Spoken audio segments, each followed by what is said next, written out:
Special meeting agenda, March 14th, 5:15, Town Council Chambers. Danielle, could we have a roll call, please? Here. Robert DeSima. Present. Gary Lafferty. Here. Robert Ritalik. Here. Nice job. Rachel Ryan.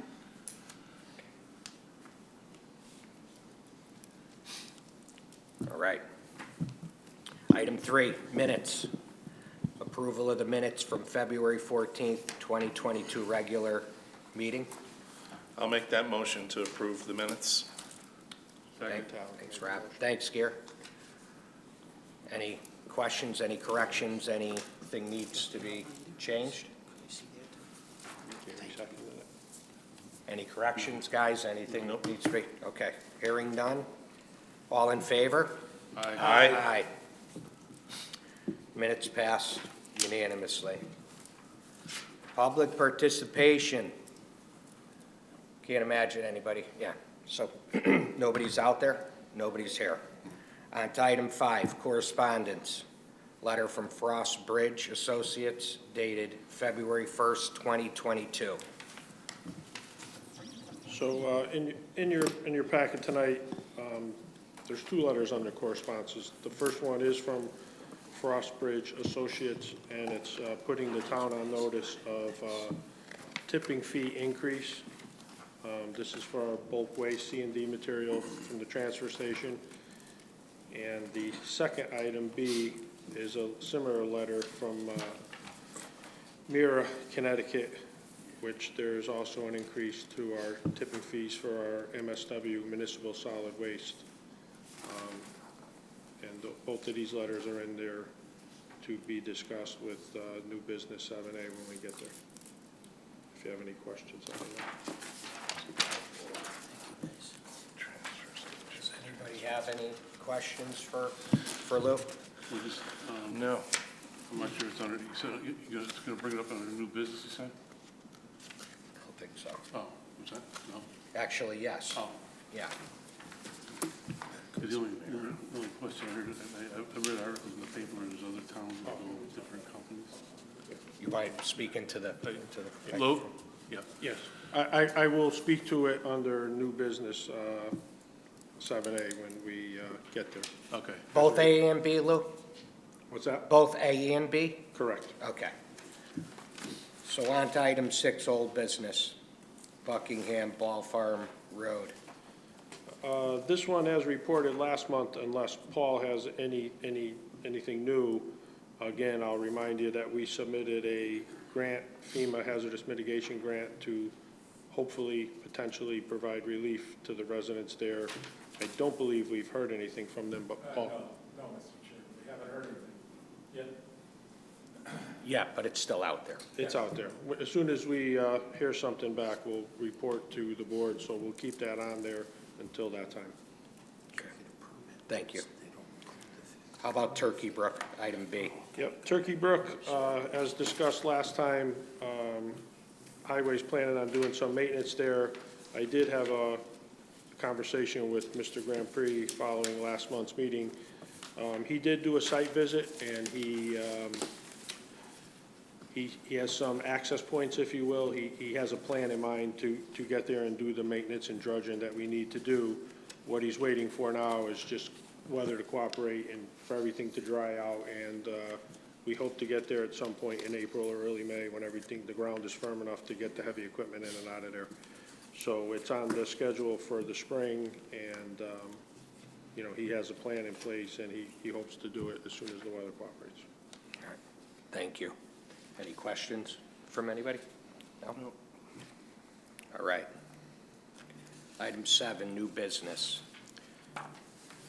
So in your packet, you have the 2 letters we discussed on the correspondence, and also a transfer station and recycling center fee schedule. These fees have been in place for quite some time. What I wanted to discuss and seek approval on tonight is the potential to bring fee increases to the full town council meeting. And this is all just a result of the increases that the town has to pay, and we wanted to pass a small portion of that on to the users who take advantage of these services. So on the back page or second page of that fee schedule, all the current fees are in black, and in red is what I'm proposing for your review and consideration.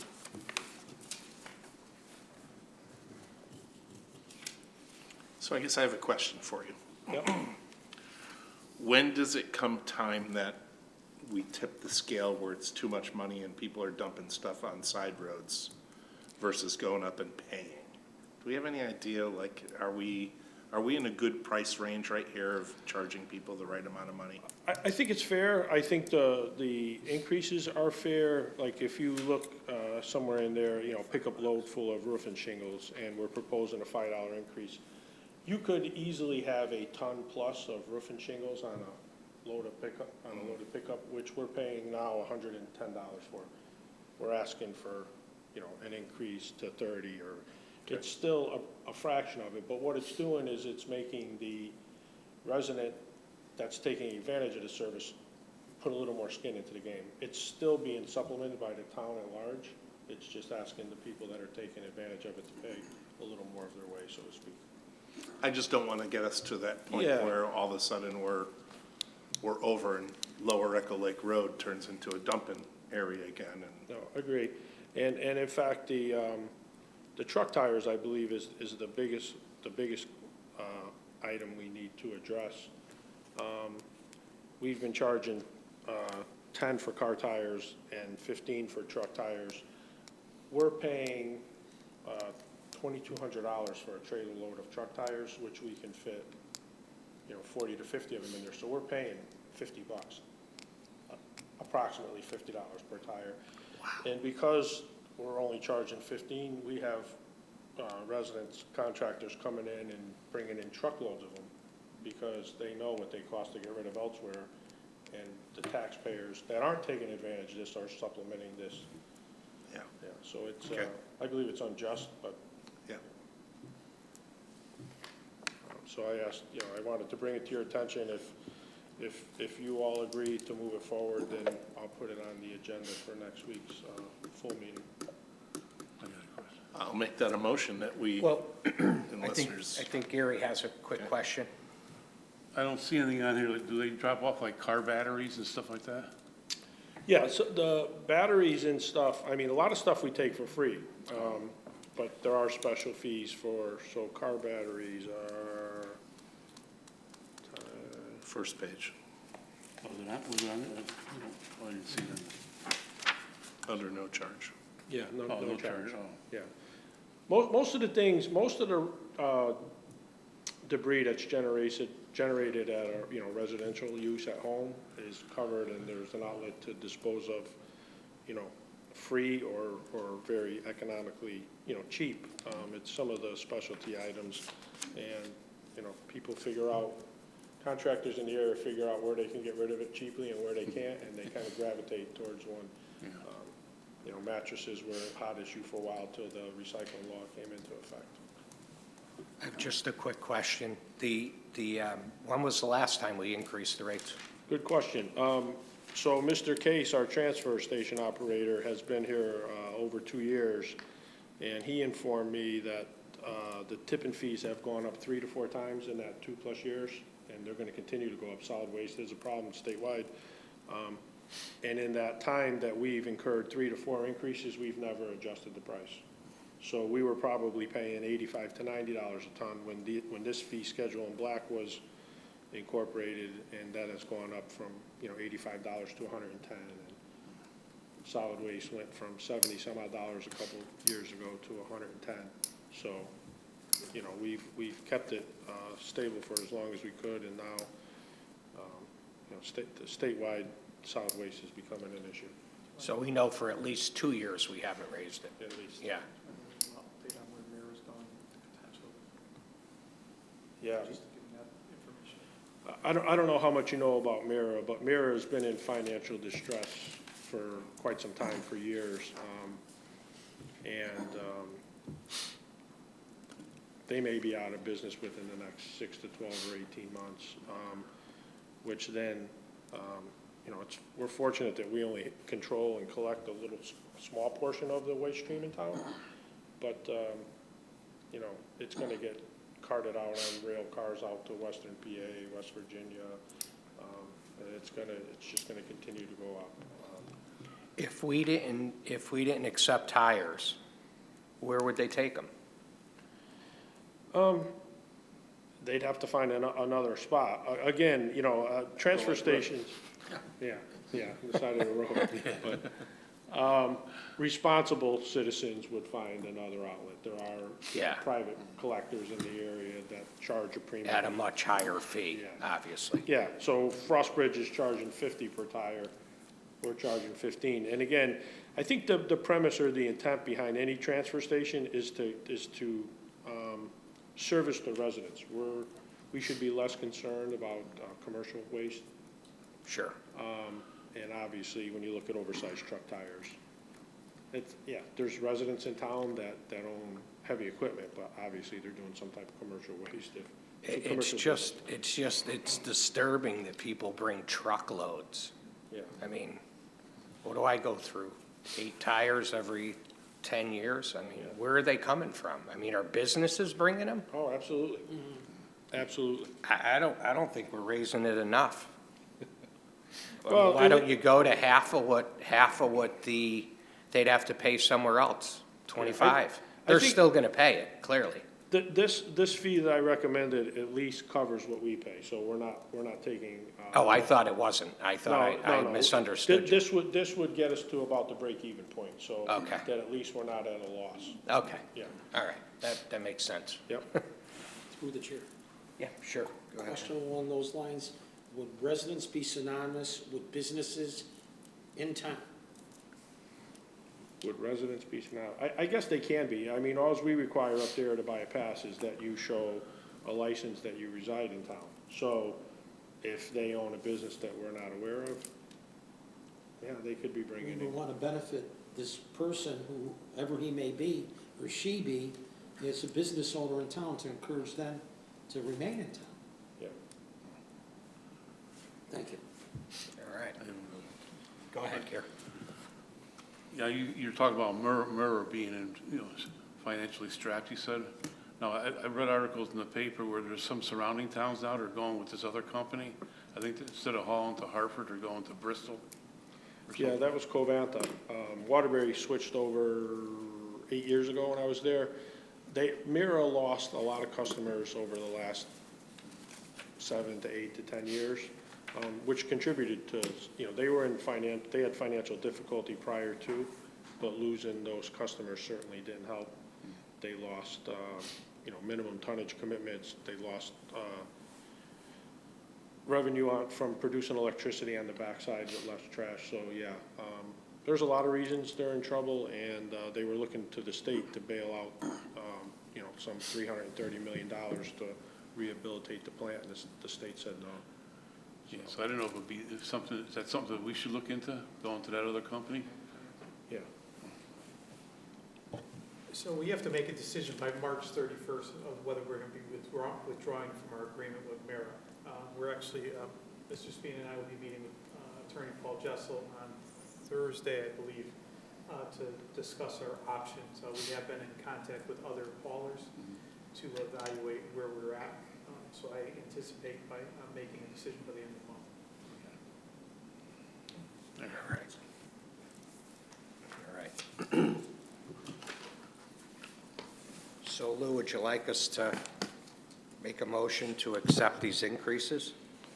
Yeah, and make a motion to accept and forward it to next Monday's. Okay. Somebody want to, Second. I think Ralph was. Yeah, do you want me to make that motion? I'll make a motion to accept these rate changes and forward it to the full town council. All right. Do I have a second? Second. All right. Any discussion? Hearing none. All in favor? Aye. Aye.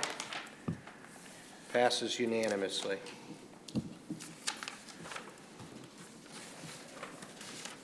Item B. Item B, Paul, you want to hand them the updated? So item B, in your packet, we sent you a proposed ordinance that we hadn't heard back from legal by the deadline to send this packet out on Friday. So these are the amended proposed ordinances. Thank you.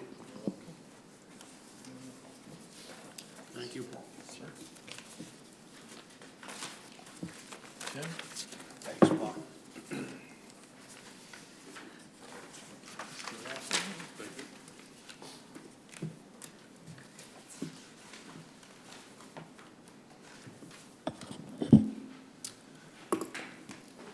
The Connecticut DEEP, under the MS4 program, is requiring the towns to file a number of ordinances regarding the MS4, the municipal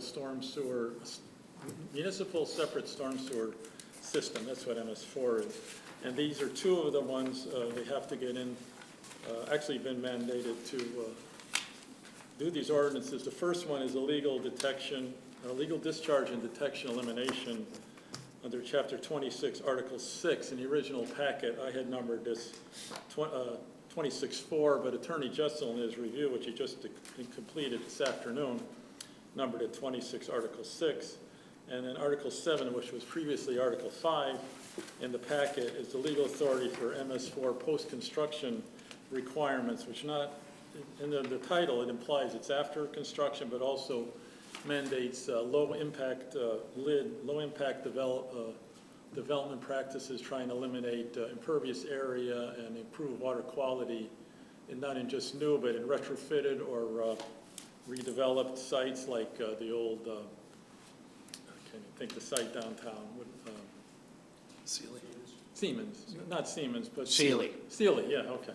And you know, we just had one for Watertown Plastics up in Echo Lake where they came in for an addition. We got them to eliminate almost an acre of impervious area and treat it, you know, to a stormwater discharge. So these two ordinances are, as Attorney Jessel corrected them, that's why you don't have the exact comment. Well, Article 7, I just had one small numeric change in the sections being in order, and the other one is pretty much, had been enlarged because there was a template that Deep wanted to use. I kind of cut it for what I thought was appropriate, but Attorney Jessel thought we should have the whole template in there. So you have the new updated, both ordinances under 26, Chapter 26, 6 and, Article 6 and 7.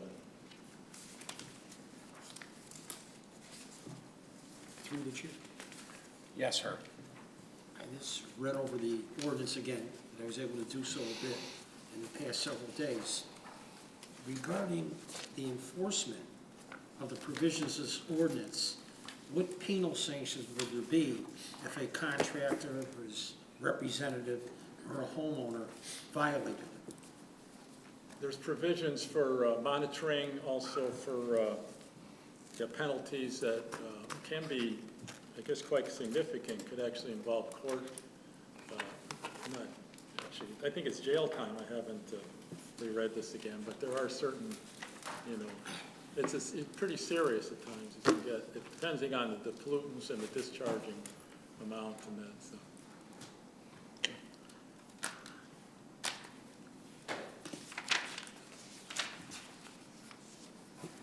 Through the chair again.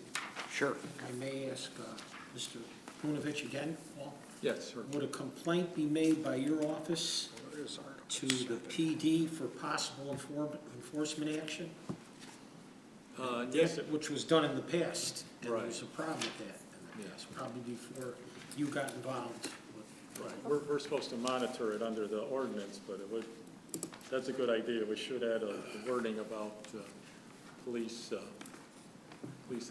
referring it to police for enforcement in certain situations that we're not, If I may then, I recall the previous Director of Public Works, this is going back maybe to 2008, 2009, came up to the PD with a list of violations where people went into the road, cut into the road, Right. began work on the road, and there was a demand made by his office at the time to enforce it retroactively.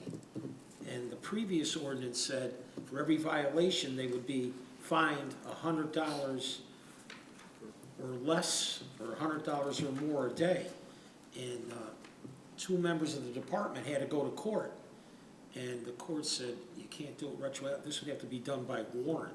So I don't know if there'd be a way to have anybody in your office, obviously, being able to give out a penalty sanction, not an ordinance. They wouldn't be certified by the state to give out citations, summonses, ordinances. I just could see a problem with that. Right. It You seems could like- shut them down, I'm sure, but if they don't go along with being shut down, then what will we do? Right. Seems like you would have to involve police at some point. Through the chair, would Go the ahead. police be the ones that would hold up that ordinance? That's a good point. I pulled up the ordinances, what section would this fall under? Good point, Vince. 26-233 enforcement. For our, specifically our ordinance, where would this fall in? Under Watertown's ordinances? Would it be under environment? No, right, let's chapter 26, streets, sidewalks, and other public places, anything with public works.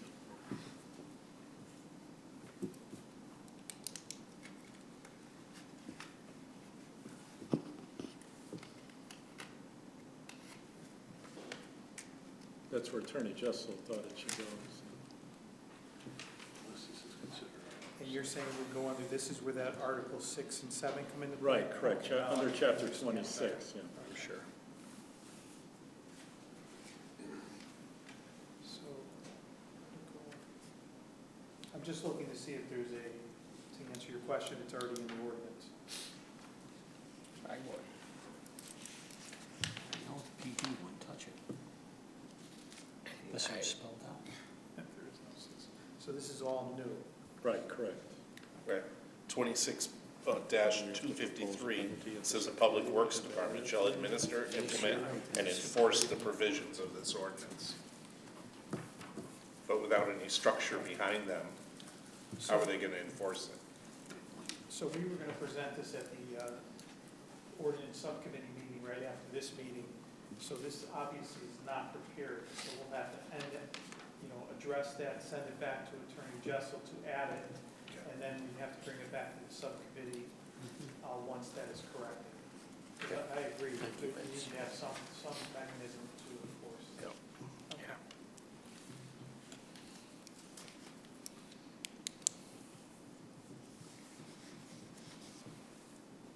Motion to table?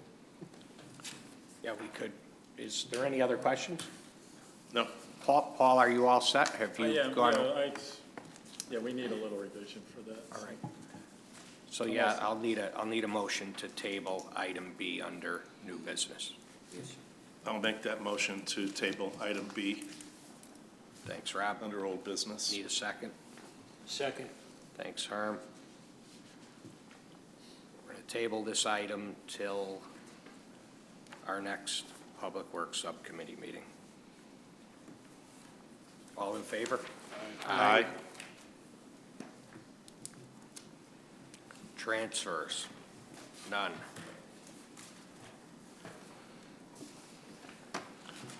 Motion to adjourn? Thank you. Second. All in favor? Aye. Happy birthday again. Yeah, thank you. Happy birthday. Recording stopped. Thanks.